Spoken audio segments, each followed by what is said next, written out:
Ya, dan kembali di Apa Kabar Indonesia Pagi. Sebelum kita lanjut berbincang dengan para narasumber, kami akan mengajak Anda untuk bergabung dengan rekan kami, ada Eka Nugraha yang ada di Gedung Bareskrim Mabes Polri untuk memberikan informasi terbaru pagi hari ini. Eka, ada perkembangan terbaru apa dari sana? Ya Bayu, informasi terkini dari Bareskrim Polri di mana Bareskrim telah menunjuk dua pengacara baru untuk Baradae, yaitu Deolipa Yumara dan juga Burhanuddin, untuk menggantikan pengacara sebelumnya yaitu Nahot Silitonga yang mengundurkan diri. Penunjukan Deolipa Yumara dan Burhanuddin sebagai pengacara baru Baradae dilakukan Bareskrim Polri agar tidak menimbulkan cacat formil dalam proses hukum. Dan penunjukan ini telah berlaku sejak Sabtu 6 Agustus 2022 lalu. Langkah awal sebagai kuasa hukum Baradae, di mana Deolipa dan Burhanuddin kabarnya berencana untuk mendatangi LPSK untuk meminta perlindungan dan sekaligus meminta kesediaan Baradae sebagai justice collaborator dalam pengusutan kematian Brigadir Yosua yang terjadi pada 8 Juli 2022 di rumah dinas Verdi Sambo. Dan diketahui Baradae bersedia menjadi justice collaborator karena ia menyadari bahwa dirinya merupakan saksi kunci dalam kasus polisi tembak polisi ini. Dan selain itu, Bayu dan juga Maria, usai penangkapan Verdi Sambo pada Sabtu 6 Agustus 2022, beredar kabar bahwa ajudan dan asisten rumah tangga sang mantan Kadif Propam ini ikut ditangkap. Namun kabar itu dibantah oleh Ketua Tim Penyidik Tim Khusus Bareskrim Polri, yaitu Brigjen Pol Andi Rian Jayadi, bahwa Baradae dan Brigadir R yang merupakan sopir dan juga ajudan dari istri Verdi Sambo yaitu Putri Chandrawati sudah ditahan di Bareskrim. Baradae memang sudah lebih dulu ditangkap dan ditetapkan sebagai tersangka atas kasus penembakan Brigadir J. Namun ada yang menarik dalam kasus ini, di mana Baradae mengaku mendapat perintah untuk melakukan tindak pidana itu. Dan menurut Deolipa Yumara, penjelasan Baradae sudah tertuang dalam berita acara pemeriksaan atau BAP dari Baradae. Sementara Brigadir R yang baru saja ditahan pada Minggu 7 Agustus 2022 belum diketahui keterlibatannya dalam kasus penembakan yang menewaskan Brigadir J. Bayu.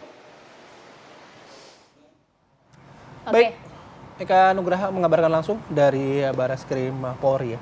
Kita lanjut lagi perbincangan. Saya mau ke Pak Ito lagi. Pak Ito, soal pemeriksaan kode etik begitu ya. Memang itu mengikuti prosedur. Tadi Pak Ito juga sudah menyampaikan. Tapi ketika ada peristiwa kemarin hari Sabtu dari Bareskrim, kemudian Verdi Sambo dibawa ke Makobrimob, apakah pemeriksaan kode etik ini memang secara normal dilakukan di Makobrimob? Karena kita tahu juga bahwa Makobrimob ini kan lokasi dengan tingkat penjagaan yang tinggi. Apa yang ingin dinetralisir di sini, Pak Ito? Saya kira mungkin kalau untuk pelaksanaan, untuk pemeriksaan ya, bukan sidangnya, kode etik itu bisa saja dilakukan di kesatuan masing-masing. Jadi bukan hanya di Mabes Polri saja, bisa di Polda Metro ataupun di Makobrimob ya, dengan pertimbangan atau alasan tertentu ya. Kita semua tahu bahwa penetapan seseorang yang ditahan itu berarti statusnya sudah tersangka. Jadi pengembangan daripada yang dilakukan penyidikan sekarang didukung dengan kesaksian-kesaksian, didukung dengan hasil digital forensik, apakah itu pembicaraan melalui telepon, HP, dan lain sebagainya, ini akan menguatkan penyidik untuk menetapkan seseorang dikenakan pasal tertentu ya. Dan ini kan tadi sudah disebutkan bahwa Baradae telah meminta perlindungan. Tentu yang bersangkutan adalah sebagai saksi kunci yang akan memberikan masukan-masukan bagi penyidik untuk bisa mengembangkan kasus ini. Sedangkan status Pak Irjen FSD Brimob itu tentunya pertimbangannya, karena kalau di Mabes Polri kan beliau masih dalam status memiliki kepangkatan tinggi, ya, pejabat tinggi.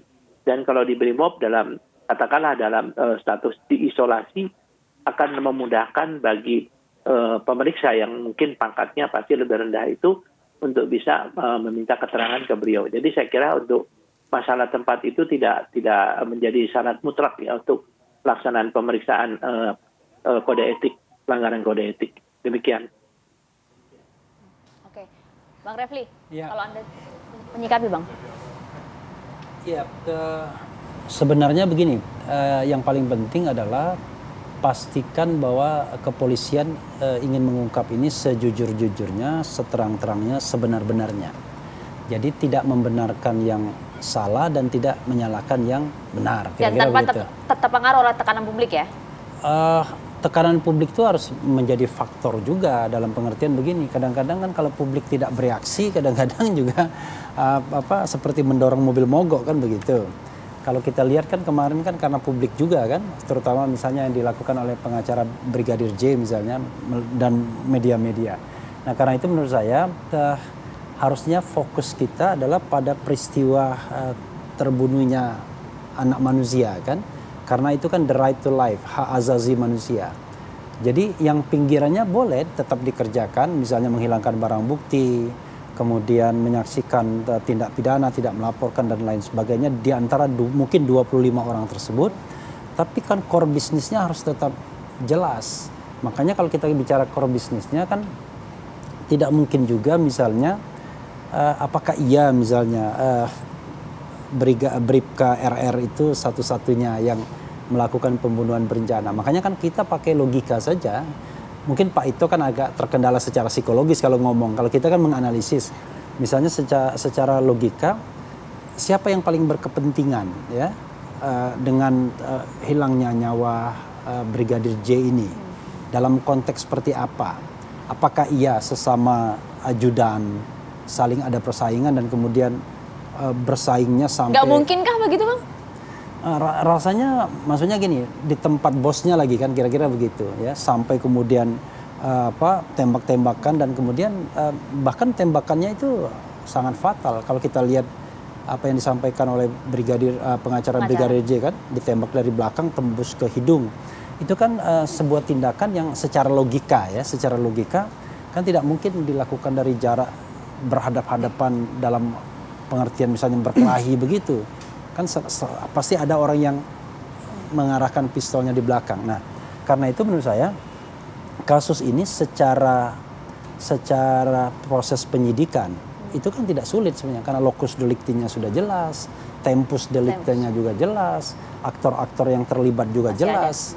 Nah, cuma yang jadi masalah adalah ketika sampai core intinya, nah itu seperti ada proses pucu-pucu maju mundur. Untung pucu-pucunya agak maju sekarang. Okay. nggak di tempat. Jadi jangan melupakan core itu. Ada pembuktian mengenai pembunuhan Brigadir J dan juga kasus pelecehan itu ya Bang ya? Enggak dong. Ya. Kalau kita misalnya core bisnisnya itu kan ada di kasus matinya orang. Itu kan penghilangan the right to life, hak azazi manusia itu hak untuk hidup. Oke. Gitu. Kita terakhir ke Bang Deolipa ya. Bang, kalau tadi menyebutkan memang yang harus menjadi fokus adalah peristiwa utamanya. Tapi Bang Refli tadi menyebutkan kok seolah-olah ada maju mundur dalam penyelidikan ini. Kalau Anda sebagai kuasa hukum dari Baradae, Anda juga melihat hal yang sama? Ya sama dengan Bang Refli. Memang peristiwa utama adalah pembunuhan, menghilangkan nyawa orang lain ya. Itu hak asasi manusia. Itu yang utama dulu. Itu yang nanti yang diproses terdahulu, baru pikirannya. Jadi pusatnya dulu diproses. Mungkin serta-merta dengan pinggiran, lebih bagus. Tapi kalau enggak ya, pusatnya dulu digali secara dalam, mendetail peristiwa hukum utamanya pembunuhan, baru pinggiran-pinggirannya yang mengitarinya. Nah itu udah benar Bang Refli. Oke, ya. Baik. Upaya Anda berarti Bang selain hari ini nanti akan ke LPSK ya, dan juga bagaimana untuk menguak kasus utama ini mengenai pembunuhan? Ya, upaya tentunya secara prosedur hukum dan prosedur pengacara kami yang pertama adalah ke LPSK untuk melindungi klien kami. Yang kedua ya kita memang mengawal kasus-kasus ini dan kemudian kita juga bekerja sama tentunya dengan penyidik dan penyidik yang menyidik perkara sehingga semuanya menjadi terang begitu. Gitu. Bang Deolipa terima kasih atas waktunya. Pak Ito juga terima kasih Pak atas waktunya pagi hari ini. Bang Refli terima kasih. Terima kasih semuanya. Selamat beraktivitas. Salam sehat semuanya. Bapak-bapak selamat pagi. Assalamualaikum. Waalaikumsalam warahmatullahi wabarakatuh. Oke pemirsa, kami akan jeda terlebih dahulu. Apa kabar Indonesia Pagi masih akan kembali untuk Anda sesaat lagi.